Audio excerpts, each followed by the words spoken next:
Chia seed কখন থেকে দিবো? আর এই প্রশ্নের সহজ উত্তর অনেক বাবা মাই জানে না। 6 মাসের পর থেকে, অর্থাৎ বাচ্চা যখন অন্য খাবার লাইক সলিড খাবার শুরু করে তখন থেকে চিয়া সিড বাচ্চাকে দেয়া যায়, বাট বয়স অনুযায়ী পরিমাণটা নির্ধারণ করতে হবে।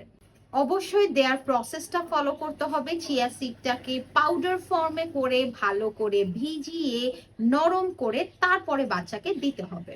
বয়স অনুযায়ী টেক্সচার চেঞ্জ হবে। চিয়া সিডে আছে omega 3, calcium, fibre, magnesium, iron. এগুলো মস্তিষ্কের বিকাশ, হজমে সহায়তা করে, হাড় শক্ত করতে সাহায্য করে এবং সামগ্রিক পুষ্টিতে অবদান রাখে।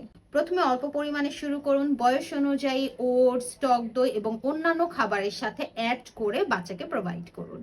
মা ও সন্তানের দৈনন্দিন প্রয়োজনীয় যে কোনো প্রোডাক্ট, মাদারহুড টিপস অ্যান্ড বাচ্চার খাওয়া দাওয়ার ছোট ছোট অভ্যাস এবং বিভিন্ন বৈজ্ঞানিক তথ্য জানতে আমাদের জিমামের পেজে ফলো করুন।